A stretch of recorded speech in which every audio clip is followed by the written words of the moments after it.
So hello my dear students, तो कैसे हो आप लोग। तो आप लोगों को पता होगा कि हम लोगों ने 3 टेंस कर लिया है अच्छे से। हम लोगों ने डिटेल में 3 टेंस हम लोगों ने कंप्लीट कर लिया और आज आखिरी टेंस हम लोग पढ़ने के लिए जा रहे हैं, इंडेफिनिट टेंस। इंडेफिनिट टेंस में हम लोग प्रेजेंट इंडेफिनिट, पास्ट इंडेफिनिट और फ्यूचर इंडेफिनिट आज पढ़ के और टेंस के कॉन्सेप्ट को हम लोग खत्म करेंगे। और रही सवाल प्रैक्टिस की, तो ये सालों भर चलते रहेगी आप लोगों की। तो चलो एक बार हम लोग रिकैप कर लेते हैं कि पहले हम लोगों ने क्या क्या कर लिया है। तो बच्चों, हम लोगों ने कंटिन्यूअस टेंस कर लिया है, पास्ट कॉन्टिन्यूअस कर लिया, फ्यूचर कॉन्टिन्यूअस कर लिया, प्रेजेंट परफेक्ट कॉन्टिन्यूअस कर लिया, पास्ट परफेक्ट कॉन्टिन्यूअस कर लिया, फ्यूचर परफेक्ट कॉन्टिन्यूअस कर लिया, प्रेजेंट परफेक्ट कर लिया, पास्ट परफेक्ट कर लिया और फ्यूचर परफेक्ट भी कर लिया हम लोगों ने। जितना भी कंटिन्यूअस देख रहे हो, चाहे कंटिन्यूअस या परफेक्ट कॉन्टिन्यूअस, पास्ट में कॉन्टिन्यूअस या पास्ट परफेक्ट कॉन्टिन्यूअस, फ्यूचर में कॉन्टिन्यूअस या फ्यूचर परफेक्ट कॉन्टिन्यूअस, जहां जहां कॉन्टिन्यूअस आई जहां जहां, वहां हम लोगों ने मेन वर्ब की आईएनजी फॉर्म लगाई थी बच्चों। और जहां जहां परफेक्ट है, that means present perfect, past perfect और फ्यूचर परफेक्ट, तो इसमें हम लोगों ने मेन वर्ब की तीसरी फॉर्म लगाई थी। और आज हम लोग इनडेफिनेट करेंगे, तो हम लोग इसको भी आज चार्ट की मदद से ही खत्म करेंगे। सारी के सारी हम लोगों ने चार्ट के हेल्प से ही खत्म किया है।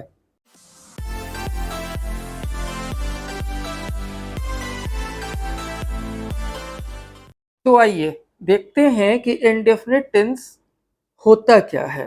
तो सबसे पहले हम लोग समझते हैं चार्ट के हेल्प से कि मेन वर्ब कौन सी हम लोग लगाएंगे और हेल्पिंग वर्ब कौन सी हम लोग लगाएंगे। हेल्पिंग वर्ब प्रेजेंट के इंडेफिनिट में हम लोग डू या नहीं तो डज लगाते हैं, पास्ट में हम लोग डिड लगाते हैं और फ्यूचर में हम लोग विल या नहीं तो शैल लगाते हैं। फ्यूचर में मेन वर्ब हम लोग लगाते हैं मेन वर्ब की फर्स्ट फॉर्म, ठीक है। पास्ट में हम लोग लगाते हैं सेकेंड फॉर्म और फर्स्ट फॉर्म भी हम लोग लगाते हैं, दोनों फॉर्म हम लोग लगाते हैं, फर्स्ट फॉर्म भी और सेकेंड फॉर्म भी।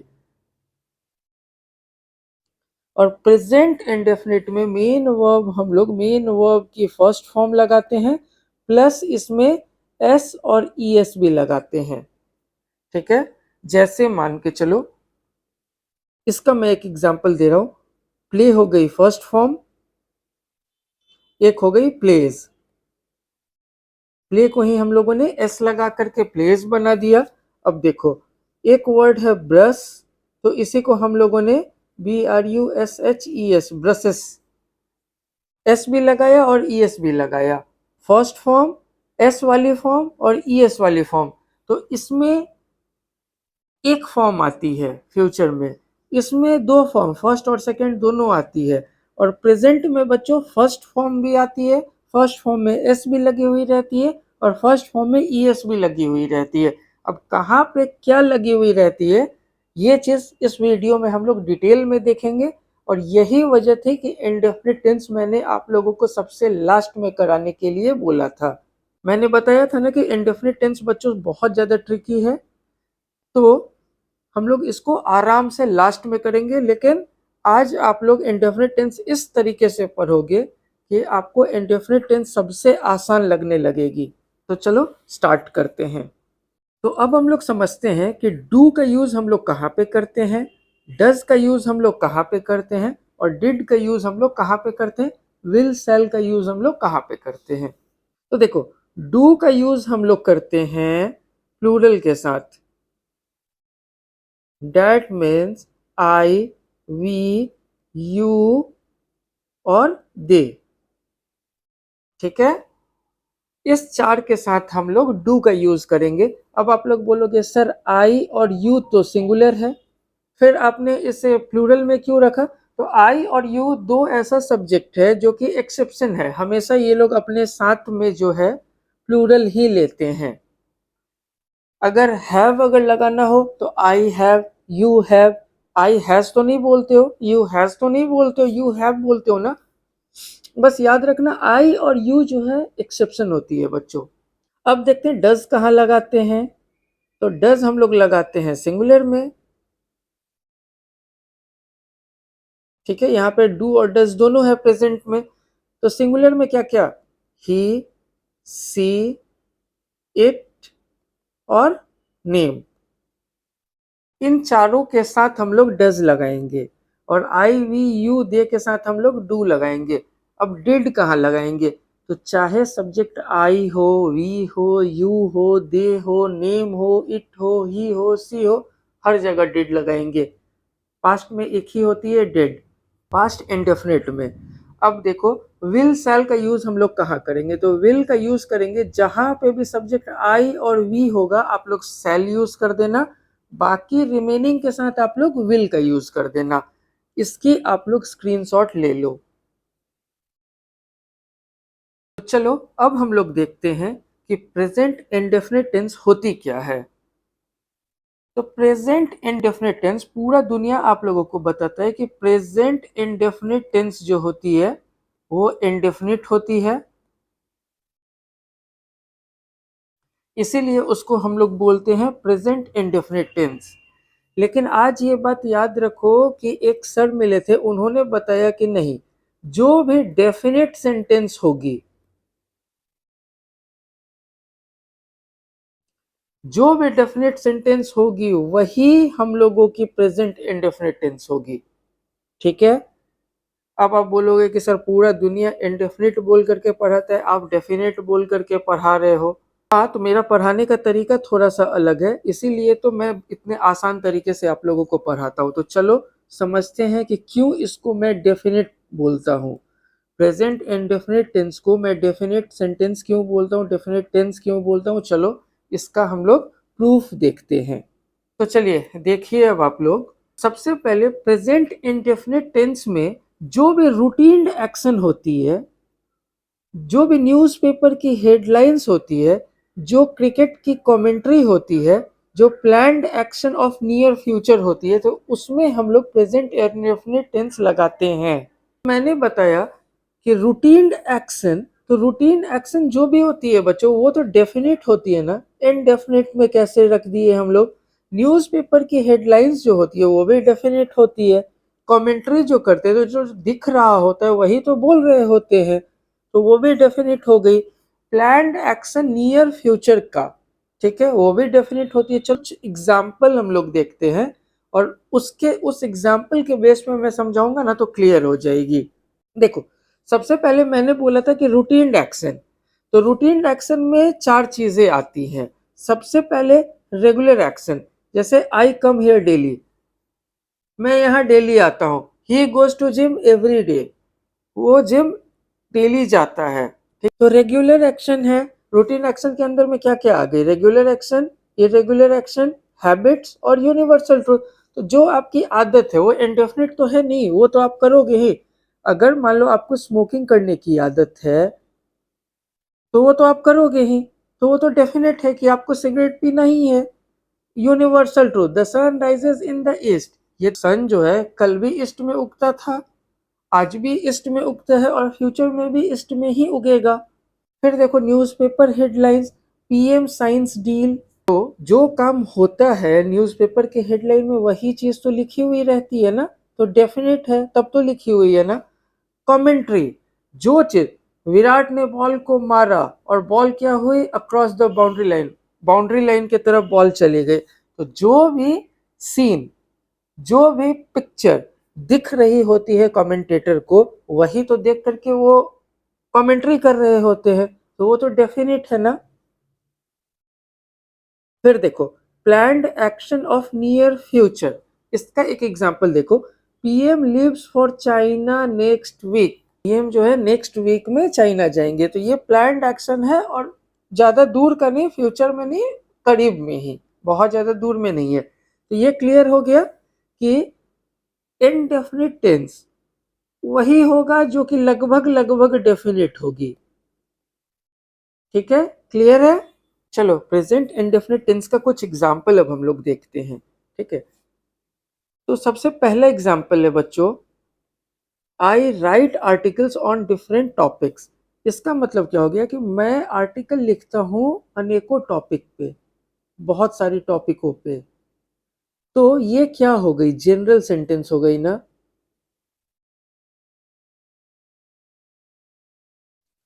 तो ये हो गई जनरल सेंटेंस। तो जनरल सेंटेंस आप लोग याद रखना, प्रेजेंट की होगी तो प्रेजेंट इंडेफिनिट टेंस के अंदर रखना, पास्ट की होगी तो पास्ट इंडेफिनिट टेंस, फ्यूचर में होगी तो फ्यूचर इंडेफिनिट टेंस।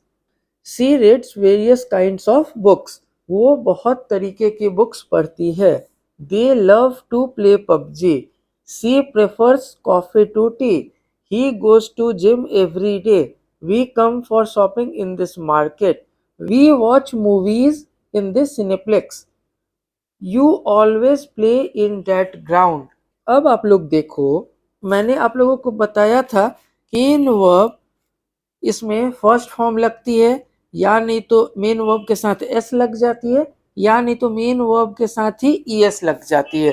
तो इसमें आप लोग देखो एस लगी हुई है, इसमें डायरेक्टली मेन वर्ब है, इसमें देखो एस लगी हुई है, इसमें देखो ईएस लगी हुई है, इसमें देखो मेन वर्ब की फर्स्ट फॉर्म है, ये देखो मेन वर्ब की फर्स्ट फॉर्म है, ये देखो मेन वर्ब की फर्स्ट फॉर्म है।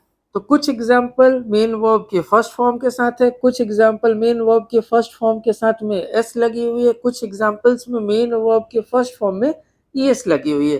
तो अब हम लोग समझते हैं कि कहाँ पे फर्स्ट फॉर्म लगाते हैं, कहाँ पे फर्स्ट फॉर्म में एस लगाते हैं और कहाँ पे ईएस लगाते हैं।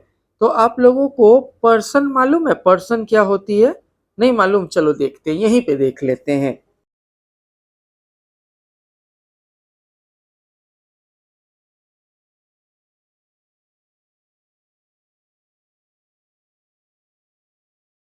सबसे पहले होती है बच्चों फर्स्ट पर्सन, ये तो आप लोगों ने सुना होगा। दूसरे में होती है सेकेंड पर्सन और तीसरे में होती है थर्ड पर्सन। तो फर्स्ट पर्सन कौन सी होती है? मैं बोल रहा हूं तो मैं, खुद जो होता है हमेशा फर्स्ट पर्सन होता है, दैट मीन्स आई। जिसको बोल रहे होते हो, मैं पढ़ा रहा हूं तो मैं फर्स्ट पर्सन हो गया। आपको पढ़ा रहा हूं या आप सुन रहे हो तो आप हो गए सेकेंड पर्सन। जैसे मैं आपको बोल रहा हूं कि रोहित शर्मा इस बार वर्ल्ड कप में धमाकेदार बैटिंग करने वाला है, या विराट कोहली इस वर्ल्ड कप में धमाकेदार बैटिंग करने वाला है, तो मैं आपको ये बात बोला तो मैं फर्स्ट पर्सन, आप second person.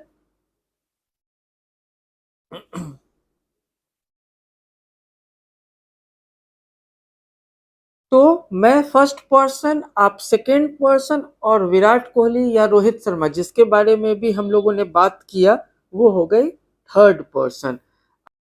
You, he, she, it और नेम, ये चार चीजें थर्ड पर्सन हो जाएगी। अब देखो, आई का अगर प्लूरल बनाना हो, इसकी जरूरत नहीं है, बस देख लो सीख लो। आई का अगर प्लूरल बनाना हो तो आई वी में कन्वर्ट हो जाता है, यू यू में ही कन्वर्ट रहता है, ठीक है, यू यू ही रहता है, और ही सी इट और नेम जो है कन्वर्ट होके प्लूरल में दे हो जाती है। अब पूछोगे कि सर इट क्या होती है, तो इट जो है हमेशा जो है किसी सामान के लिए यूज होती है, जैसे बुक के लिए it is a book, pen के लिए it is a pen, it is a laptop.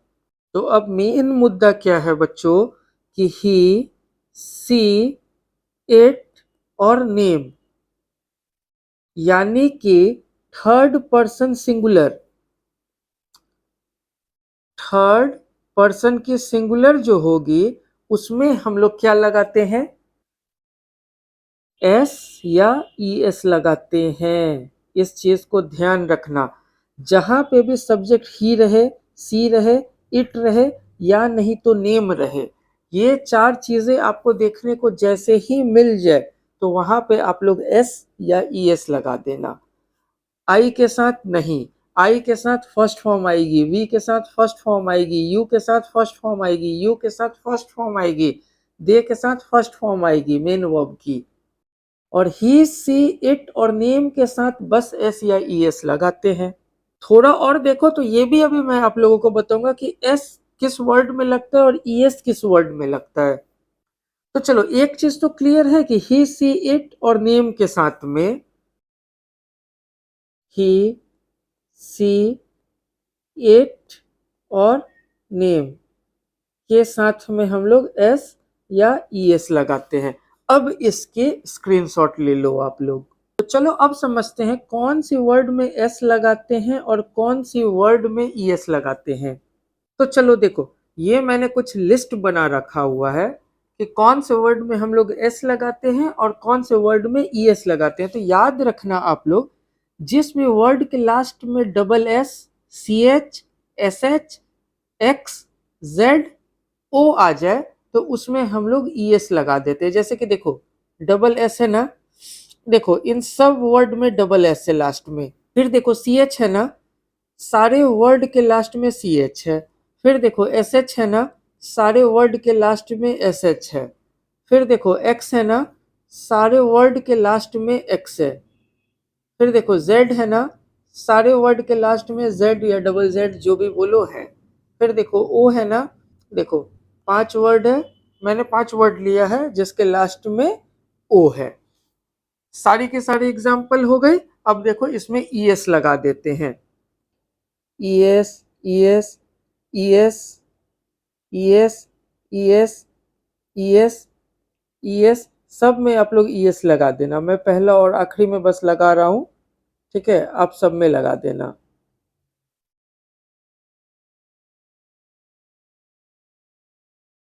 तो ऐसे वर्ड में हम लोग ईएस लगाते हैं। अब कुछ वर्ड और देख लो आप लोग, जैसे प्ले है। तो प्ले में जो वर्ड वाई है, क्या ये double S, C H, S H, X, Z, O है? तो नहीं, तो नहीं है, तो इसमें प्लेज, बस एस लगा दिए। ब्लो, ब्लोज, क्लियर है? ब्रेक, ब्रेक्स, ठीक है? ड्राइव, ड्राइव्स, ईट, ईट्स, फॉल, फॉल्स, ठीक है? फॉल का फॉल्स, ईट का ईट्स, क्लियर है? जिस भी वर्ड के लास्ट में ये सब चीजें नहीं रहेगी तो उसमें एस लगा देना, और जिस भी वर्ड के लास्ट में ये सब लेटर्स हो तो ईएस लगा देना। चलो अब इसकी स्क्रीनशॉट लो तो आप लोग। तो सबसे पहले हम लोगों ने चार्ट के हेल्प से हम लोगों ने देखा हेल्पिंग वर्ब हम लोग क्या क्या लगाते हैं। तो डू और डज लगाते हैं, ये चीज हो गई। फिर मैंने बताया कि डू और डज किसके साथ लगाते हैं, कौन से सब्जेक्ट के साथ लगाते हैं, ये मैंने अभी आप लोगों को बताया। हालांकि मैंने डिड, विल, शैल का भी बता दिया है, लेकिन अभी ये प्रेजेंट इंडेफिनिट टेंस है, इसलिए मैं बोल रहा हूं कि डू डज के साथ हम लोग सिंगुलर और प्लूरल लगाते हैं। डू के साथ प्लूरल और डज के साथ सिंगुलर। आई और यू जो थी, क्या थी? एक्सेप्शन थी, जो कि प्लूरल लेती है। फिर हम लोगों ने जाना प्रेजेंट इंडेफिनिट टेंस होती क्या है। फिर हम लोगों ने प्रेजेंट इंडेफिनिट टेंस का कुछ एग्जाम्पल देखा। फिर हम लोगों ने ये जाना कि ही, सी, इट और नेम के साथ एस या ईएस लगाते हैं। फिर हम लोगों ने ये भी जाना कि एस किस में लगाते हैं और ईएस किस में लगाते हैं। ये सारी एग्जाम्पल थी। तो अब चलो एक बार मिला लेते हैं। मैंने बोला कि ही, सी, इट और अगर नेम रहेगी तो एस या ईएस लगाना। देखो एस लगी हुई है तो सब्जेक्ट क्या है? सी है। प्रेफर्स है, एस लगी हुई है तो सी है। गोज में ईएस लगी हुई है तो सब्जेक्ट ही है। फर्स्ट फॉर्म है तो सब्जेक्ट आई है। ही, सी, इट, नेम तो है नहीं। लव में एस नहीं लगी हुई है या ईएस नहीं लगी हुई है तो सब्जेक्ट देखो दे है। फिर देखो कम फर्स्ट फॉर्म है तो उसके साथ वी है। ही, सी, इट, नेम तो है नहीं। वॉच फर्स्ट फॉर्म है तो इसके साथ भी वी है। ही, सी, इट, नेम है नहीं। ऑलवेज, देखो ऑलवेज में ऑलवेज तो नहीं बोलते हो, ऑलवेज बोलते हो, तो ऑलवेज अपने आप में एस लगी हुई एक वर्ड है, ठीक है? तो ऑलवेज के साथ यू लगी हुई है। You always play in that ground, तो ये आप हमेशा उस ग्राउंड में खेलते हो, तो ये क्या है? आपकी आदत है उस ग्राउंड में खेलना। We watch movies in this cineplex, तो हम लोग इस सिनेमा हॉल में हमेशा मूवी देखते हैं, तो ये भी काम रूटीन वाला है। उसके बाद में इस मार्केट में हम लोग रेगुलर शॉपिंग करने के लिए आते हैं, ये भी रूटीन एक्शन है। क्लियर है? तो चलो अब आगे देखते हैं। कुछ एग्जाम्पल देखते हैं और अभी मैं आप लोगों को क्लियर कराऊंगा कि कहाँ पे मेन वर्ब की फर्स्ट फॉर्म के साथ एस लगाते हैं और नहीं लगाते हैं। दो तरीके की स्ट्रक्चर होती है पॉजिटिव में। एक तो होती है सब्जेक्ट मेन वर्ब की first form plus S E S plus object, और दूसरी होती है सब्जेक्ट प्लस मेन वर्ब की फर्स्ट फॉर्म प्लस ऑब्जेक्ट। तो अब कहाँ पे सब्जेक्ट मेन वर्ब के फर्स्ट फॉर्म और ऑब्जेक्ट का यूज करेंगे और कहाँ पे एस और ई एस मेन वर्ब के साथ में फर्स्ट फॉर्म के साथ में लगाएंगे, तो इस चीज को अब हम लोग देखते हैं। चलो दो एग्जाम्पल हम लोग लेते हैं। पहला लेते हैं, ही है तो उसके साथ एस लगेगी या ई एस लगेगी, प्ले है तो प्लेज होगी, ही प्लेज पबजी। और दूसरा एग्जाम्पल हम लोग ले लेते हैं, we play PUBG. Positive sentence का हम लोगों ने दो एग्जाम्पल लिया। एक में हम लोगों ने पहले वाले में ये वाले रूल, पहले वाले में हम लोगों ने ये स्ट्रक्चर देखा, ही प्लेज, प्ले में एस लगा करके मीन्स दैट मीन्स ये वाले स्ट्रक्चर, और दूसरे में वी प्ले पबजी मतलब ये वाले स्ट्रक्चर। तो अब ये दोनों स्ट्रक्चर यूज करते कहाँ पे हैं, तो इस चीज को हम लोग देखते हैं। पॉजिटिव सेंटेंस मतलब एकदम नॉर्मल, नॉट नहीं लगा हुआ रहेगा या सब्जेक्ट के बाद हेल्पिंग वर्ब होगा। ठीक है, तो अब देखो negative, N for negative, N for not, तो इसी सब्जेक्ट में हम लोग नॉट लगा देते हैं। तो नेगेटिव सेंटेंस बनेगी, ही, ही के साथ मैंने क्या बताया था आप लोगों को, क्या लगेगी, ही के साथ एस या ई एस लगेगी, ये मैंने बताया था। He does not play PUBG,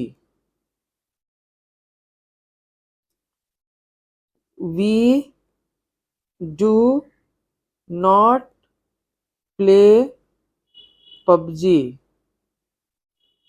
clear है।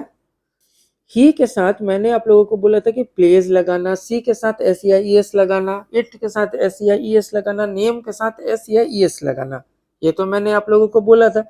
लेकिन यहाँ पे देखो, ही भी है और यहाँ सिर्फ प्ले है।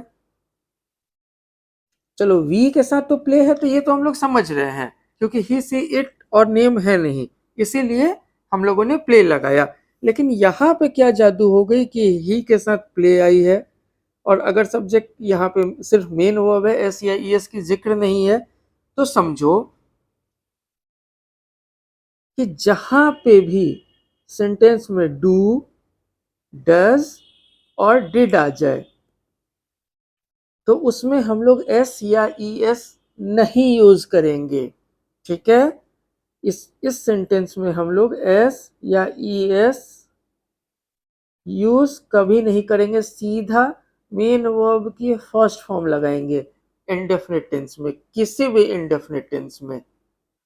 तो मैंने बताया था ही सी इट और नेम के साथ एस या ई एस लगा लेना, उसके बाद अगर डू, डज और डिड आ जाए तो आप लोग एस या ई एस नहीं लगाना।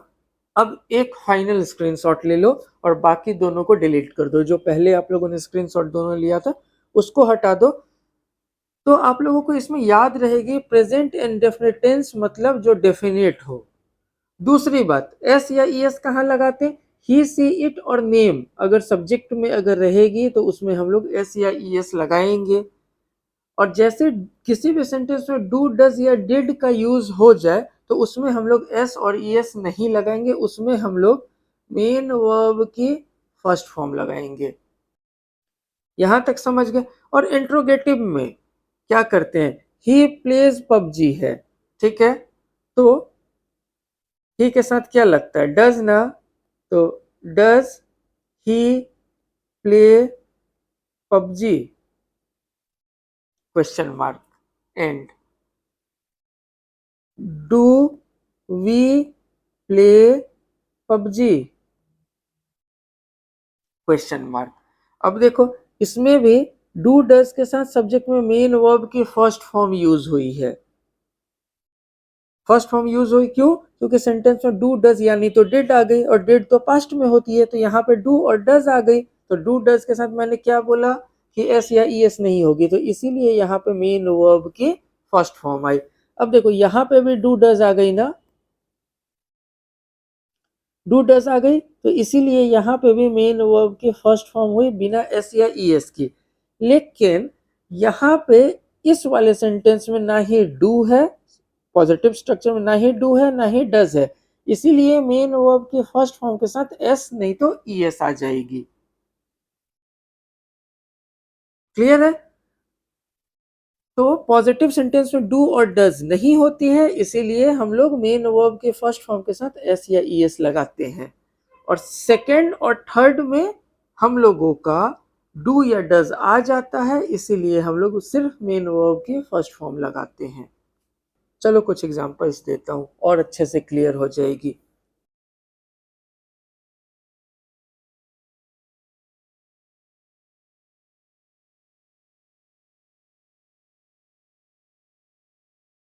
अब देखो, मैंने आप लोगों को क्या बताया था कि सी, इट और नेम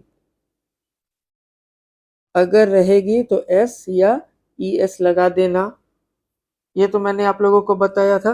तो अब देखो, आई, ही, सी, इट और नेम है नहीं है, तो इसीलिए हम लोगों ने एस या ई एस मतलब गोज नहीं लगाया, सिर्फ गो लगाया।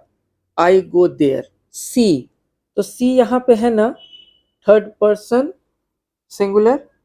सी के साथ देखो मैंने बोला एस लगेगी या नहीं तो ई एस लगेगी। अब एस कहाँ लगेगी, ई एस कहाँ लगेगी, ये तो मैंने आप लोगों को बता दिया है। सी गोज देयर, तो सी के साथ हम लोगों ने ई एस का यूज किया। अगर प्ले वर्ड होता तो प्लेस देयर, ड्राइव होता तो ड्राइव्स। कोहली नाम है ना, तो नाम के साथ में एस या ई एस लगेगा। यहाँ पे गोज होगी ना, कोहली गोज देयर, नाम के साथ में एस या ई एस यूज होगी, तो कोहली गोज देयर। अच्छे से लिख लो, कोहली गोज देयर। क्लियर है? फिर देखो, कोहली एंड रोहित, अब एक से ज्यादा नाम है तो प्लूरल बना देंगे, डू नॉट गो देयर। अब बोलोगे कि सर यहाँ पे तो नाम है लेकिन आप गोज की जगह गो किए हो, तो एक चीज आप लोग गौर करो, देखो डू आ गई ना, इसीलिए गो। डू या डज या डिड अगर आती है किसी भी सेंटेंस में, तो हम लोग मेन वर्ब की फर्स्ट फॉर्म रखते हैं। अब देखो, कोहली गोज देयर ये हो गई। आई गो देयर में हम लोगों ने आई गो देयर लिखा डायरेक्टली। अब देखो, I do not go there, तो यहाँ गो थी तो यहाँ भी गो है, कोई बहुत बड़ी बात नहीं है, क्योंकि डू है तो मेन वर्ब की फर्स्ट फॉर्म ही आएगी। और मैंने बताया था, अब देखो सी गोज देयर है ना, सेकंड वाले में she goes there, she does not go there. इस सेंटेंस को देखो, सी गोज देयर, सी के साथ एस या ई एस लगी हुई है, लेकिन जैसे ही डज आ गया, नॉट गो देयर, तो देखो गोज को हम लोगों ने चेंज कर दिया गो में। इसका स्क्रीनशॉट तो आप लोगों ने ले ही लिया था। तो अब देखो, नेगेटिव सब्जेक्ट में do does plus not plus main verb के फर्स्ट फॉर्म प्लस ऑब्जेक्ट आती है, तो डू डज आ गई, इसीलिए हम लोगों ने सिर्फ मेन वर्ब की फर्स्ट फॉर्म यूज किया है। इंट्रोगेटिव में डू डज आ गई, इसीलिए हम लोगों ने सब्जेक्ट के बाद मेन वर्ब का फर्स्ट फॉर्म यूज किया है। लेकिन यहाँ पे ना ही डू है ना ही डज है, डू डज तो नहीं है, इसीलिए हम लोग मेन वर्ब के साथ एस या ई एस का यूज करते हैं। समझ गए? क्लियर है? तो बेसिकली आप लोगों को एक चीज याद रखना है, इंडेफिनिट चाहे जो भी हो, उसमें हम लोग यूज करते हैं मेन वर्ब की फर्स्ट फॉर्म। अब आप बोलोगे सर आप सेकंड भी बोल रहे थे, सेकंड भी बोल रहे थे, फर्स्ट भी बोल रहे थे, तो हाँ सेकंड वाला एक एक्सेप्शन है, चलो वो भी आगे हम लोग देख लेते हैं। जो पास्ट की जनरल सेंटेंस होगी उसको हम लोग पास्ट इंडेफिनिट में बनाते हैं। कैसे? he played PUBG yesterday, he went to office, she did not wash her clothes, Gaurav left the college 2 years ago, he did not wait for the train, did he do hard work for his examination? तो इन सब चीजों में देखो बच्चों, structure क्या होती है पहले इसको समझते हैं। तो सबसे पहले होती है सब्जेक्ट प्लस मेन वर्ब की सेकंड फॉर्म प्लस ऑब्जेक्ट। तो अब देखो प्ले का क्या होता है, प्ले, प्लेड, प्लेड। वेंट का क्या होता है, गो, वेंट, गॉन। उसी तरीके से आगे भी है। तो अब आप लोग देखो, थोड़ा सा स्ट्रक्चर समझते हैं अब हम लोग। देखो सबसे पहले क्या है, सब्जेक्ट है ना, तो देखो यहाँ सब्जेक्ट ही है, फिर मेन वर्ब की सेकंड फॉर्म है ना, तो देखो ये हो गई फर्स्ट फॉर्म, ये हो गई सेकंड, ये हो गई थर्ड। तो सेकंड फॉर्म प्लेड है ना, तो देखो प्लेड, ऑब्जेक्ट पबजी, और टाइम दी हुई है, आज खेल रहा था, कल खेल रहा था, परसों खेलेगा, कब, तो यस्टरडे। तो यस्टरडे से क्या पता चलता है, पास्ट। और ये जनरल सेंटेंस है, ही प्लेड पबजी यस्टरडे, वो कल पबजी खेला था। तो अब क्या है कि आप लोग समझो, सब्जेक्ट मेन वर्ब की second form plus object. Clear है? देखो ही वेंट टू ऑफिस, वो ऑफिस गया था। She did not wash her cloth, उसने अपना कपड़ा नहीं धोया था। Gaurav left the college 2 years ago, Gaurav अपनी कॉलेज को 2 साल पहले छोड़ चुका था। He did not wait for the train, उसने ट्रेन का वेट नहीं किया था। Did he do hard work for his examination, क्या उसने अपने एग्जामिनेशन के लिए हार्ड वर्क किया था? अब बोलोगे कि सर ये आप कैसे बोल रहे हो कि पास्ट है, तो देखो डिड लगी हुई है, मैंने हेल्पिंग वर्ब जब बताया था तो डू डज प्रेजेंट में, उसके बाद डिड पास्ट में बताया था, विल सेल्फ फ्यूचर में बताया था। तो चलो और कुछ कुछ चीज देखते हैं। पास्ट इंडेफिनिट में बच्चों देखो, it's time, it's high time, it's about time अगर आप लोग देखो, ठीक है, जैसे एक एग्जांपल देख लो, इट्स टाइम और इट्स टाइम, दो एग्जांपल हम लोग देखेंगे। इट्स टाइम, यू अगर आ गया तो यू तो सब्जेक्ट है, और टू अगर आ गया तो इस वाले सेंटेंस में इट्स टाइम के बाद अगर सब्जेक्ट आ जाए तो हम लोग मेन वर्ब की सेकंड फॉर्म लगाते हैं, और अगर इट्स टाइम के बाद अगर टू आ जाए तो हम लोग मेन मेन वर्ब की फर्स्ट फॉर्म लगाते हैं। इसीलिए हेल्पिंग वर्ब में मैंने आप लोगों को बताया था कि मेन वर्ब में हम लोग सेकेंड फॉर्म भी लगाते हैं और फर्स्ट फॉर्म भी लगाते हैं। कुछ एग्जाम्पल और देख लो, it's time you should study, it's time you should study, ये गलत है ना, क्योंकि यहाँ पे स्टडी है ना फर्स्ट फॉर्म है, लेकिन हम लोगों को लगानी क्या है, second form. It's time you studied, ये सही होगी, क्यों, क्योंकि ये V2 है, मेन वर्ब की सेकेंड फॉर्म। अब देखो इट्स टाइम के साथ टू आ गई, इट्स टाइम के साथ टू आ गई, इट्स टाइम के साथ टू आ गई, तो स्टडी मेन वर्ब की फर्स्ट फॉर्म है, प्ले मेन वर्ब की फर्स्ट फॉर्म है, ट्रेवल मेन वर्ब की फर्स्ट फॉर्म है। क्लियर है? स्ट्रक्चर देखते हैं। देखो मैंने क्या बोला था कि इंडेफिनिट में चाहे प्रेजेंट हो, पास्ट हो या फ्यूचर हो, हम लोग मेन वर्ब की फर्स्ट फॉर्म यूज करते हैं। बस पास्ट इंडेफिनिट की जो पॉजिटिव सेंटेंस होती है उसमें हम लोग मेन वर्ब की सेकेंड फॉर्म यूज करते हैं, सब्जेक्ट, मेन वर्ब की सेकेंड फॉर्म और ऑब्जेक्ट। लेकिन इसकी नेगेटिव, नेगेटिव मतलब नॉट, इंट्रोगेटिव, इंट्रोगेटिव मतलब क्वेश्चन, तो नेगेटिव में हम लोग मेन वर्ब की फर्स्ट फॉर्म यूज करते हैं, मेन वर्ब के फर्स्ट फॉर्म। तो अब इसका रीजन है फर्स्ट फॉर्म इसलिए यूज करते हैं क्योंकि मैंने बताया था ना, डिड और डिड का यूज हुआ है। मैंने बताया था डू, डज और डिड अगर रहे तो आप लोग एस या ई एस नहीं लगा सकते हो। क्लियर है?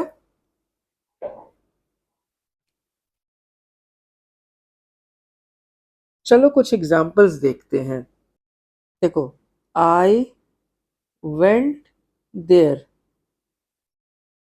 सी वेंट देयर। दो एग्जाम्पल हम लोग लेते हैं। अब इसी का हम लोग नेगेटिव बनाते हैं, N for negative, N for not. I did not go there. जैसे ही डिड का यूज आप लोगों ने देखा, डू डज डिड, तो मैंने आप लोगों को क्या बताया था कि जैसे ही डू, डज और डिड देखना तो एस और ई एस वाली तो नहीं आएगी, उसमें आप लोग लगा देना मेन वर्ब की फर्स्ट फॉर्म। मैं डू डज बता रहा था और डिड का भी मैंने वहां बता दिया था क्योंकि मुझे मालूम थी कि आगे यहाँ पे देखने को मिलेगी। तो she went there, she did not go there. Clear है? इंट्रोगेटिव, तो इसमें हेल्पिंग वर्ब डिड होती है ना, did I go there, did she go there. चलो मैं आप लोगों के लिए ना कुछ एग्जाम्पल लेता हूँ। इसमें प्रेजेंट और पास्ट दोनों इंडेफिनिट की लेता हूँ तो आप लोगों के लिए थोड़ी और क्लियर हो जाएगी।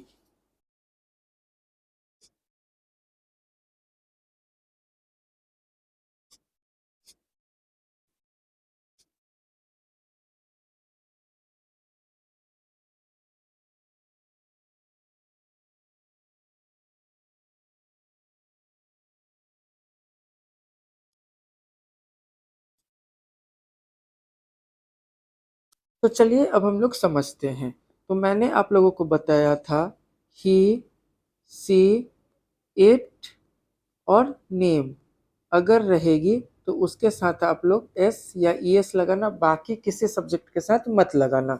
ये कुछ एग्जाम्पल ध्यान से देखो, सब कुछ क्लियर हो जाएगी।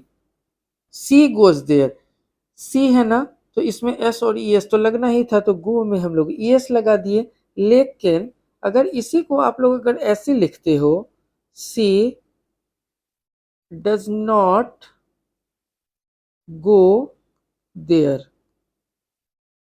अब सी डज नॉट गोज देयर तो बनाओगे तो गलत हो जाएगी, सी डज नॉट गो देयर, क्योंकि डू, डज यानी तो डिड का अगर यूज होता है तो हम लोग एस या ई एस यूज नहीं करते हैं, सीधा मेन वर्ब की फर्स्ट फॉर्म का यूज करते हैं। Rohit and Kohli do not go there. यहाँ पे रोहित और कोहली दो है ना, तो इसको डू जो है यहाँ पे प्लूरल है और डू का यूज हो गया, इसीलिए मेन वर्ब का फर्स्ट फॉर्म हम लोग यूज किए। देखो, आई वेंट देयर ये पास्ट इंडेफिनिट है ना, गो का went subject main verb plus object, तो इसको हम लोग ऐसे लिख सकते हैं ना, I did not go there. अब देखो, जैसे ही डिड का यूज हुआ, डू डज डिड का यूज होगा तो सेकेंड फॉर्म फर्स्ट फॉर्म में चेंज हो जाएगा। She went there, she did not go there. Kohli and Rohit did not go there. देखो यहाँ Kohli and Rohit do not go there था और यहाँ पे Kohli and Rohit did not go there. Did मतलब पास्ट और जैसे ही डिड आया पास्ट इंडेफिनिट, समझ गए? और डिड आया इसीलिए मेन वर्ब की फर्स्ट फॉर्म। अब देखो, वेयर डिड यू वर्क, अब जैसे ही डिड आया तो इसीलिए हम लोगों ने फर्स्ट फॉर्म यूज किया मेन वर्ब की। जैसे ही वेयर डज राम, ये एस काट दो, वेयर डज राम वर्क, तो जैसे ही डज हम लोगों ने देखा यहाँ वर्क आ गई। देखो Mahendra Singh Dhoni did not go there, Mahendra Singh Dhoni वहां नहीं गए, जैसे ही यहाँ डिड आ गया तो हम लोगों ने फर्स्ट फॉर्म लगा दिया। जैसे ही डज आ गया, Kohli does not go there, तो वैसे फर्स्ट फॉर्म आ गया। स्ट्रक्चर भी हम लोगों ने देख लिया। तीन चार बातें हैं जो कि मैंने लिख दिया कि सबसे पहले प्रेजेंट इंडेफिनिट टेंस वो होगी जो पूरी की पूरी आपको सुनने में, देखने में, पढ़ने में डेफिनेट लगे। क्लियर है। उसके बाद फिर मैंने बताया कि एस और ईएस का यूज होता है, तो मैंने बताया एस ईएस बस इस चार सब्जेक्ट के साथ लगेगा। ही से इट और नेम के साथ एस या ईएस लगाओगे। दूसरा बात, एस और ईएस कहाँ नहीं लगाओगे, तो जैसे ही डू डज डिड का यूज हो जाए तो उसमें आप लोग एस और ईएस नहीं लगाओगे, मेन वर्ब के फर्स्ट फॉर्म लगाओगे। बस इतनी ही थी इंडेफिनिट टेंस। अब चलो फ्यूचर में चलते हैं। फ्यूचर इंडेफिनिट टेंस समझते हैं कि क्या होती है। तो जैसे प्रेजेंट में हम लोगों ने पढ़ा था कि प्रेजेंट इंडेफिनिट में सारी की सारी जो इंडेफिनिट चीजें होती है तो वो इंडेफिनिट ना होकर डेफिनेट रहेगी। तो फ्यूचर में कौन कौन सी वैसी सेंटेंस होती है, तो देखो जो फ्यूचर एक्शन होगा, I will travel to Gangtok next summer, मैं अगले गर्मी में गैंगटॉक जाऊंगा। अब देखो मैंने यहाँ पे विल लिखा है, ठीक है, तो दिक्कत क्या है कि मॉडर्न इंग्लिश में सारे सब्जेक्ट के साथ में विल लगाओ, आई के साथ विल लगाओ, वी के साथ विल लगाओ, सब सही होता है। लेकिन जैसे ही आप इंट्रोगेटिव स्ट्रक्चर बनाओगे, जैसे ही आप उस सेंटेंस को इंट्रोगेटिव बनाओगे, आपको किसी भी हालत में सेल आई का यूज करना होगा बच्चों, विल आई का नहीं यूज करोगे, सेल वी का यूज करना पड़ेगा। सेल आई सेल वी, तो इसीलिए मैं आप लोगों को बताता हूं सेल के साथ हमेशा आई और वी और बाकी के साथ आप विल का यूज करना, ठीक है। लेकिन यहाँ पे ये सही है, I will travel to Gangtok next summer सही है, लेकिन ज्यादा बेटर है कि यहाँ पे सेल लिखो। तो देखो मैं गैंगटॉक अगले गर्मियों में जाऊंगा, तो ये फ्यूचर एक्शन है। फिर देखो प्रेडिक्शन की जब बात होती है तो they believe it will rain heavily tonight, जैसे ही अब मान लो मैं आपको बोल रहा हूँ मुझे लग रहा है ना कि आज रात में बहुत जोरों की बारिश होगी, तो ये तो मेरी प्रेडिक्शन है। मैं बोल रहा हूँ मुझे लग रहा है कि इस बार 2020 वर्ल्ड कप रोहित शर्मा की कप्तानी में इंडिया जीतेगी, तो ये मेरा प्रेडिक्शन है। तो ऐसे सेंटेंस को हम लोग फ्यूचर इंडेफिनिट टेंस के अंदर में रखते हैं। अब देखो तीसरी है ऑफर और इनविटेशन। ऑफर और इनविटेशन, तो इसमें क्या होता है, will you join us for dinner tomorrow, क्या आप हम लोगों को ज्वाइन करोगे डिनर के लिए कल, आने वाला कल। तो ऐसे ऑफर हो कुछ भी या इनविटेशन हो तो उसको हम लोग फ्यूचर इंडेफिनिट में रखते हैं। जैसे मैं आपको इनवाइट कर रहा हूँ कि आज रात को मेरा बर्थडे है, आ जाना आप, तो ये तो फ्यूचर में होने वाला है। तो एकदम जनरल मैंने क्या बताया, जनरल सेंटेंस को आप लोग सीधा सीधे इंडेफिनिट में कर देना, जो भी जनरल सेंटेंस होती है। फिर देखो expression of probability, he will likely succeed in his new role, अब मुझे लगता है कि वो उस नए रोल में सक्सीड करेगा, मीन सक्सेस करेगा, अभी किया नहीं है, मुझे लगता है। कंडीशनल सेंटेंस, कंडीशनल सेंटेंस में क्या होता है कि if it rains we will stay indoor, अगर बारिश हुई तो हम लोग अंदर रहेंगे, अगर बारिश नहीं हुई तो अंदर भी रह सकते हैं बाहर भी रह सकते हैं, वो बाद की बात है।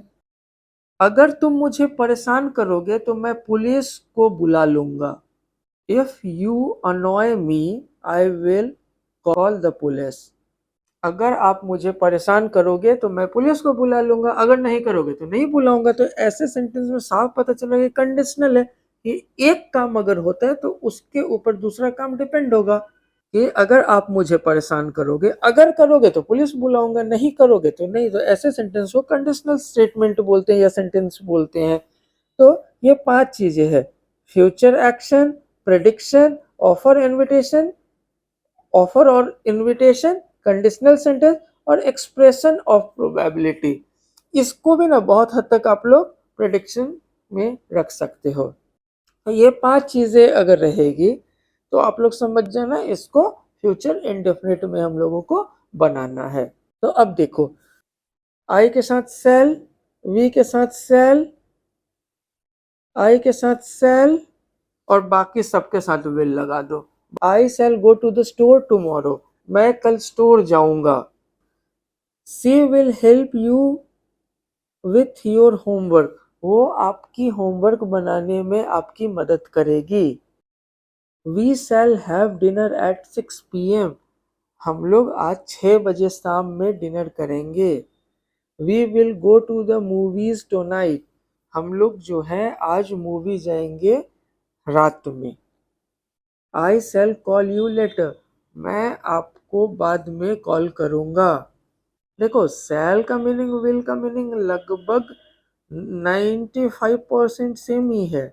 बस आई के साथ शैल, वी के साथ शैल, बाकी दूसरों के साथ will. You will do your best, आप जो है बहुत बेहतरीन करोगे। He will finish the project by Friday, वो जो है इस प्रोजेक्ट को फ्राइडे तक कंप्लीट कर चुका होगा। She will be here in an our, वो जो है 1 घंटे में यहाँ पहुंच चुकी होगी या पहुंच जाएगी। अब इसका स्ट्रक्चर यहाँ क्लियर है, मेन वर्ब की फर्स्ट फॉर्म, मेन वर्ब की फर्स्ट फॉर्म, मेन वर्ब की फर्स्ट फॉर्म। देखो, नेगेटिव में तो मेन वर्ब की फर्स्ट फॉर्म प्रेजेंट में भी होगी, पास्ट में भी होगी, फ्यूचर में भी होगी। इंट्रोगेटिव में मेन वर्ब की फर्स्ट फॉर्म प्रेजेंट में भी, पास्ट में भी और फ्यूचर में भी, तीनों में। सिर्फ खेल हो रहा है यहाँ पे, तो इसमें तो मेन वर्ब ऑलरेडी है ही, सिर्फ बचा प्रेजेंट और पास्ट में। प्रेजेंट में मेन वर्ब की फर्स्ट फॉर्म के साथ एस या ईएस आ जाती है, और इसमें मेन वर्ब की सेकेंड आ जाती है पास्ट में पॉजिटिव के साथ।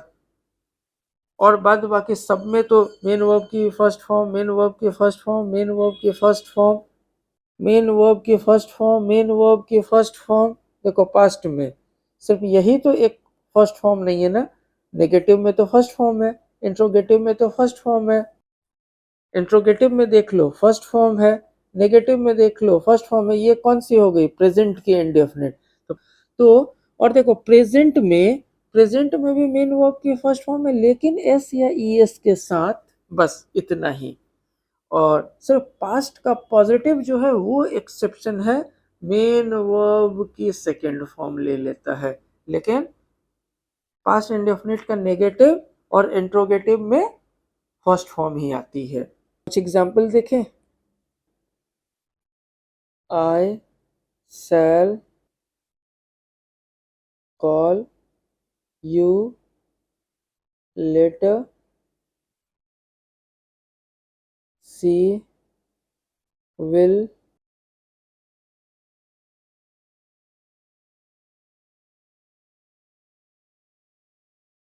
सी I shall call you later, she will be here in an hour. ये दो एग्जाम्पल लेते हैं। आई के साथ शैल लगाएं, सी के साथ विल लगाएं, आई और वी के साथ हम लोग शैल लगाएंगे, बाकी सबके साथ विल लगाएंगे।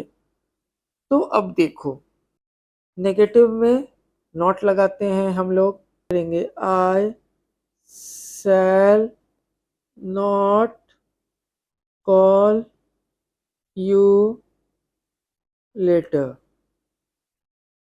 सी will not be here in an hour. Clear है? सिर्फ पॉजिटिव सेंटेंस में नॉट लगा दिए हेल्पिंग वर्ब के बाद, ये बन गई नेगेटिव। इंट्रोगेटिव में क्या करते हैं? पहले हेल्पिंग वर्ब फिर सब्जेक्ट, बाद बाकी सेंटेंस पॉजिटिव की तरह। तो देखो, आई शैल है ना, तो शैल आई कर दो, shall I call you later, और क्वेश्चन मार्क के साथ एंड करना। Will she be here in an hour। तो अब इसके स्क्रीनशॉट ले लो, ये थे स्ट्रक्चर। अब समझ गए, subject, shall will, main verb की first form plus object. Negative में सब्जेक्ट, शैल या will plus not plus main verb की फर्स्ट फॉर्म ऑब्जेक्ट। अब आप देखो, ऐसे भी देखो, मैं 3 वीडियो बना चुका हूं अभी तक, ये चौथी वीडियो है टेंस की। मैं फिर बोल रहा हूं, स्ट्रक्चर कभी मत रटना। स्ट्रक्चर कभी भी अगर रटोगे तो बहुत दिक्कत है, एग्जाम में कभी याद नहीं रहेगी, कभी नहीं, गलती करके आओगे मतलब आओगे। तो आप लोग क्या करो, स्ट्रक्चर के नीचे ना आप लोग एग्जाम्पल लिख लो, और एग्जाम्पल को 5-7 दिन तक डेली देखना, तो आपके दिमाग में बैठ जाएगा। अब पॉजिटिव से नेगेटिव बनाना और इंट्रोगेटिव बनाना बहुत बड़ा चैलेंज तो नहीं है, अब उसमें स्ट्रक्चर क्या याद रखना है। जैसे कि एक एग्जाम्पल ले लो, आई शैल कॉल यू लेटर। एक एग्जाम्पल ले लो, आई शैल कॉल यू लेटर। ठीक है, तो अब इसको नेगेटिव कैसे बनाओगे, तो शैल के बाद नॉट लगा करके, I shall not call you later. हो गया। अब इसमें क्या स्ट्रक्चर याद करोगे, ऐसे बच्चों की तरह सब्जेक्ट प्लस शैल या will plus not plus main verb की फर्स्ट फॉर्म प्लस ऑब्जेक्ट, ऐसा नहीं। अगर आपको पता है I shall call you later का I shall not call you later, अब देखो इसी सेंटेंस में, पॉजिटिव सेंटेंस में शैल इधर कर दो, सब्जेक्ट इधर कर दो। देखो, shall I call you later, question mark लगा दो, हो गई। कोई भी पॉजिटिव सेंटेंस है उसको इंट्रोगेटिव बनाना है तो क्या करोगे, जो भी हेल्पिंग वर्ब रहेगी उसको सब्जेक्ट से पहले ले आना, बस। तो मुझे लगता है कि टेंस आप लोगों को अच्छे से समझ में आ चुकी होगी, और अगर कहीं पे भी कोई प्रॉब्लम होगा तो आप लोग मुझे कमेंट में बताओ। मैं हर एक प्रॉब्लम के लिए एक डिटेल्ड वीडियो बनाऊंगा। जैसे आप बोल दोगे कि सर प्रेजेंट कॉन्टिन्यूअस टेंस में मुझे प्रॉब्लम है, तो सिर्फ प्रेजेंट कॉन्टिन्यूअस टेंस की 5 मिनट की पूरी डिटेल्ड वीडियो आपकी प्रॉब्लम की बना के अपलोड कर दूंगा। तो अब देखो कि आप लोगों को ना पूरा टेंस मैंने कंप्लीट करा दिया, और जहां तक मुझे लग रहा है कि इस चीज को मैं क्लियर कर दूंगा तो कभी गलत नहीं होगी। देखो, कभी भी ना हेल्पिंग वर्ब इज रहे या एम रहे या आर रहे तो उसके तुरंत बाद नॉट लगाना। वॉज यानी तो वेयर रहे तो उसके तुरंत बाद आप लोग नॉट लगाना। तुरंत बाद डू नॉट या डज नॉट लगाना। डिड जैसे देखना उसके बगल में, अगर नॉट की जरूरत है तो नहीं है तो क्यों लगाओगे। सेल के साथ नॉट तुरंत बाद, विल के तुरंत बाद नॉट, हैज के और हैव के तुरंत बाद नॉट, हैड के तुरंत बाद नॉट। क्लियर है, इस तरीके से लगाते हैं। लेकिन आप देखो, यहाँ हैड बीन है, यहाँ पे सिर्फ हैड है, तो हैड के तुरंत बाद नॉट लगाते हैं ना, लेकिन हैड बीन नॉट यहाँ अगर करोगे तो ये गलत हो जाएगी। तो सही क्या होगी, तो इसको हम लोग देखते हैं। इसमें आपको क्या करना है, जो भी ना हेल्पिंग वर्ब आप इधर देख रहे हो ना, बस वो चीज को आप लोग देखना। जैसे कि हैड बीन है ना, तो हैड के तुरंत बाद नॉट लगा देना और तब बीन लिखना। शैल भी है ना, shall not be, will not be, has not been, have not been, shall not have, will not have, shall have been, shall not have been, will not have been। तो इस तरीके से लगाते हैं। तो ऐसा, अगर देखो, हैड हेल्पिंग वर्ब है, सेल हेल्पिंग वर्ब है, विल हेल्पिंग वर्ब है, हैज, हैव, सेल विल, है ना, उसके साथ बाद में have been, have been, have been, been, be been जुड़ी है, लेकिन आप लोग ना जो सबसे पहला जो हेल्पिंग वर्ब जो ओरिजिनल फॉर्म में जो होगा उसके तुरंत बाद नॉट लगा देना। जैसे देखो, मैं एक लाइन ड्रॉ कर दे रहा हूं, इससे आप लोगों को समझ में आ जाएगा। जहां जिसके जिसके बीच से ये लाइन जाएगी वहां पे नॉट लगानी है। देखो पॉइंट यहां से स्टार्ट हुए, हैड और बीन के बीच में लगाना, सेल बी के बीच में लगाना, विल बी के बीच में नॉट लगाना, has not been, have not been, shall not have, will not have, shall not have been, will not have been.